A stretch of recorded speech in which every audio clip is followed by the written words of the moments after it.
You got to remember that I was hired in the late 80s. The last woman who was hired was 1972. There were no other women in the faculty. She's gone. I'm the only one left now. I'm the only female in the studio program. I am the only female tenured faculty. I am the only female full professor. I am it. That's it. There isn't any others, only sessionals.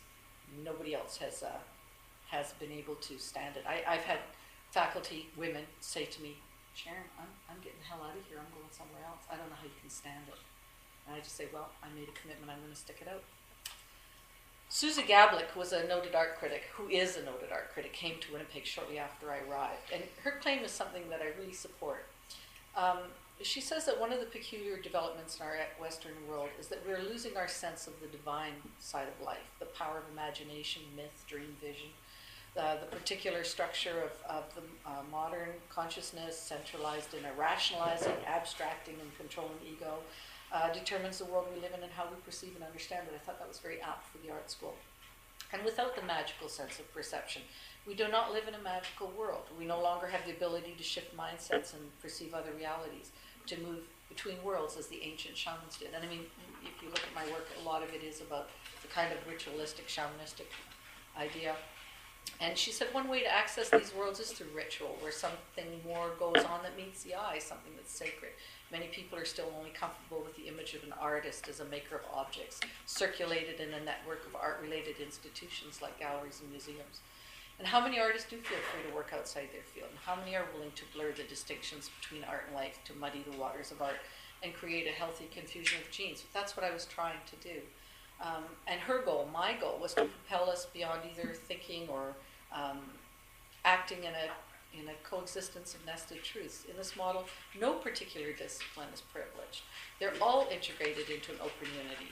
And as Baudrillard said, when everything is aesthetic, art disappears. And he suggested returning to ritual as a way to revive art again. And these things meant a lot to me. But when she first came to Winnipeg, which was just a little after I arrived, she was booed at the Winnipeg Art Gallery. There were a bunch of fellows who basically got up and slammed her, and she was booed. And I'm sitting there and going, oh shit, I'm in big trouble. Because I'm sitting there thinking, yes, girl, you go. This is awesome. So anyway, I think that was the universe's way of letting me know what I was in for. And my work and my time in LA, my graduate school experience, exposed me to women and men who were performance artists. It was California. There was a history of political activism, diversity, culture. It was what I responded to and what I wanted to teach. And the work that I do and the work that I admire is in performance art, ritual, and art that's in the service of humanity. I used to work underground at this club called the Lhasa Club, and it was a performance nightclub. They didn't have a liquor license to sell booze. We made smoothies behind the bar, and Rachel Rosenthal would sit there and talk about performance art and do performances, and Suzanne Lacey, and all of these amazing people. And this is what I was fed on. Suzanne Lacey with her elderly and youth in the criminal justice system. She did the Hillside Strangler performance with 9 women mourners dressed in black, towering 7 feet tall, emerging from a hearse at the steps of LA City Hall because they weren't doing anything about this. In memory of the victims of violence wreaked upon women. I'm here for the rage of all women. I'm here for women fighting back. And those things have a very profound influence. They really made art meaningful to me. My first degree was in psych, and I'd spent time working in Manitoba Youth Center in Stony Mountain Penitentiary. That was like looking down the anus of the universe, let me tell you. And when I came back to Winnipeg, social activism was really important to me. I started working with Power, prostitutes, and other women for equal rights, and then after about 8 years there, I started working with TERF, which is Training and Employment Resources for Females. It's rescuing young women who were in prostitution, age 12, 13, 14, off the streets. And, I would do art as an activity to kind of restore their sense of self and dignity. I mean, even Mike Kelly's work, as bad boy as it looks and as punk as it looks, he's actually a very moral and very passionate man. And there's a book about Mike Kelly called Catholic Tastes, and it really does talk about his morality. And his work really is, at the core of it, about dignity and kindness. And, because I did what I did, I received a lot of teaching awards. And Dale's comment was, well, your teaching evaluations are always stellar. What do you do? And I laughed at him as you're in for your faculty evaluation. I said, well, Dale, I pray for my students. And he just went on the floor. And I mean, it was half joking, but the idea was that I cared to get into the mind of each of my students and make an experience for them the way I wish I had had it made for me. And I think that when you are connecting with somebody like that, it can never be wrong. And even if you make a mistake, your intentions are good, so it can be forgivable mistakes. You don't have to be afraid of taking a risk. One of my former students wrote an article about me for a magazine, and she used the words feared and revered, and I thought, I really like that. It was kind of nice, kind of like an awesome fear. So, I've always believed, and I've always told my students that I believe that they should just tell their own stories. Your stories are as unique as your fingerprint. If you stick with this modernist notion of genius, I think you wind up back into a corner. I mean, what would Jackson Pollock have done if he hadn't been killed? Or Rothko? I mean, once you find a style like that, you can never move on because you're a genius. And if you change, it's like, well, were you wrong then or are you wrong now?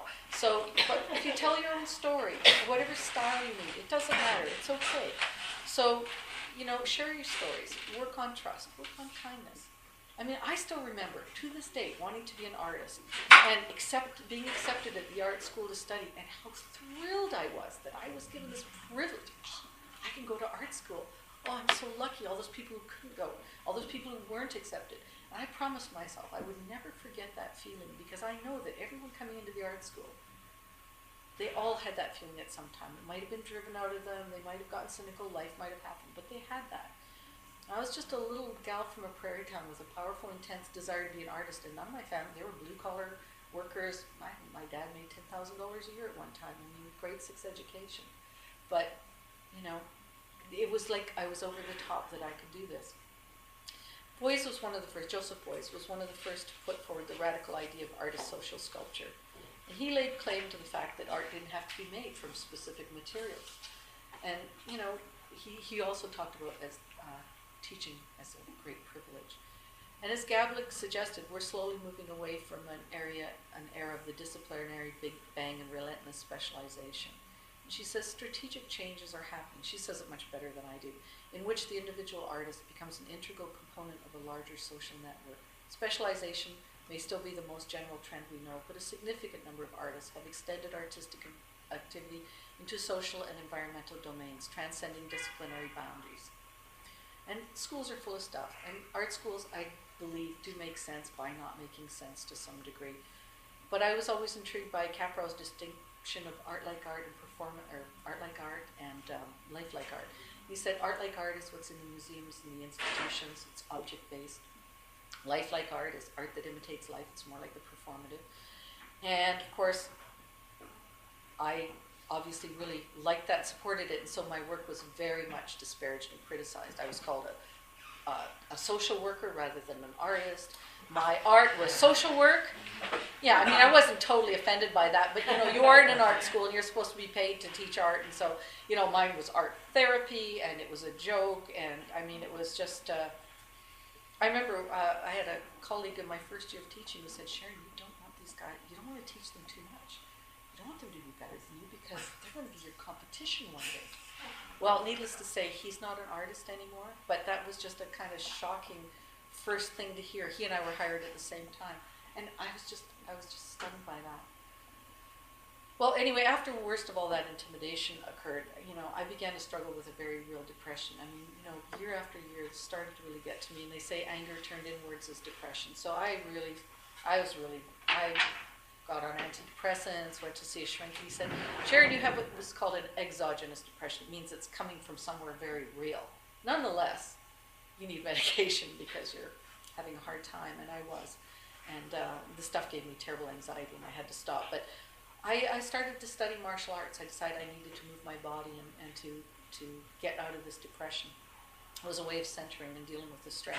I wasn't going to be when I couldn't stand in an aerobics class, I'd get too fidgety. So my research into the bodily dimension of knowledge had already led me to explore ritual and gesture, and the martial arts just seemed like a really good fit. I'd explored a lot too in my earlier works, and you've seen some of here, a lot of Judeo-Christian kinds of rituals.